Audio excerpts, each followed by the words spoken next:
I've been coaching people recently, and often I'll come across students who have good stats on their tracker and have good ideas about how Valorant should be played during our VOD review, but these players will be stuck in low elo with 50% or negative win rates.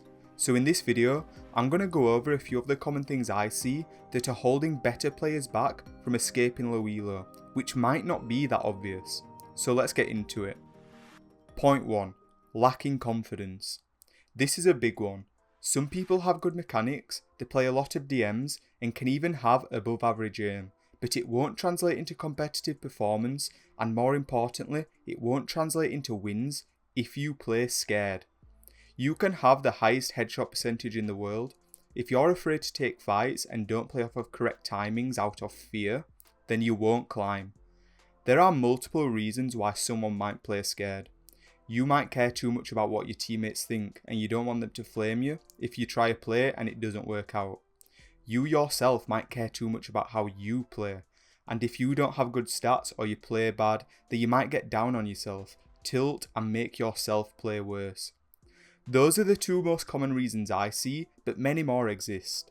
If you care too much about what other people think, then what worked for me to overcome caring about this was realising that my teammates are low elo too, and they don't even know what good Valorant play looks like. So why would I care about criticism from someone who isn't even good at the thing that they're criticising me on, when I'm never going to meet them again in my life? Absolute worst case scenario, you can mute them and then the next time you run into them, they're still muted. If you're lacking confidence because of tilt and you yourself care too much about how you play, then you have to realise that you're still low elo. Making mistakes is absolutely normal since you aren't a pro or high radiant player. Realise that by being overly critical and emotional when you make a mistake, you are taking away your ability to think logically. This means you're going to make worse decisions in the next few rounds, leading you to play worse and likely lose them. But it also means you aren't going to be looking at your own gameplay critically. Instead of figuring out what you did wrong and finding a way to fix it, you're looking at your own gameplay and getting mad at yourself, which means that you aren't going to improve and you're going to play worse.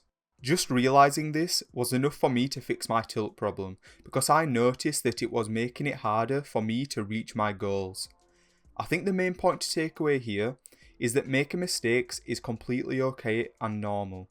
Instead of getting mad, learn from them and understand that your low elo teammates' criticisms of your mistakes literally do not matter. Point 2. Playing too many agents. I don't know who has been telling people that filling is good, but they lied to you. In lower elos, team comps matter much less than you think. People do not play the game correctly, and even if you have the perfect team comp, chances are your teammates won't use their utility properly anyways, and that includes you. Usually, the best thing to do for your team isn't to fill initiator because you need flashes to support your duelist. Usually, the best thing to do is to play the agents that you're most comfortable on and familiar with, so that you can play as well as possible and focus on more important things such as mechanics and communication, rather than figuring out how to use utility on an agent that you don't play very often. The only exception to this rule is if you have to fill smokes, since it's extremely hard to play without them. But even then, I would recommend dodging instead. Keeping a small agent pool filled with simple and easy to play characters means that you have to pay less attention on how to use abilities correctly and can put more focus onto your mechanics, which is the number one thing holding lower elo players back. I always recommend people to play Reyna and Clove since they're simple and have a heavy emphasis on rifling with the Vandal or Phantom, which are the guns that you use most often in Valorant. Point 3. Taking too many breaks or not playing enough. So in my Discord server, people sometimes link their tracker and ask for advice on how they can improve. The most common thing I see is someone around silver, gold or plat with a 60% win rate and a high headshot percentage asking for advice, but with only 40 or 50 games played. Even if you don't have good stats, if you're only playing 1 or 2 games per day, it's going to be extremely hard to see improvements or climb. You simply aren't putting enough time into the game to see results.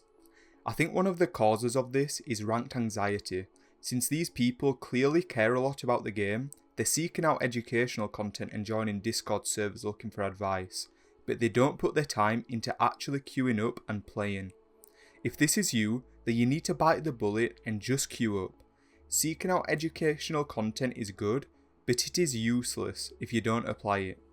If you want to see actual improvement and climb out of low elo, aim to play at least 2 to 3 games per day, every day, without taking huge breaks.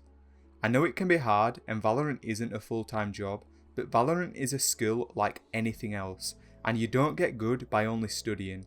You also need to take action. If you like this video, you can subscribe, and if you want one-on-one coaching, you can click the link in the description.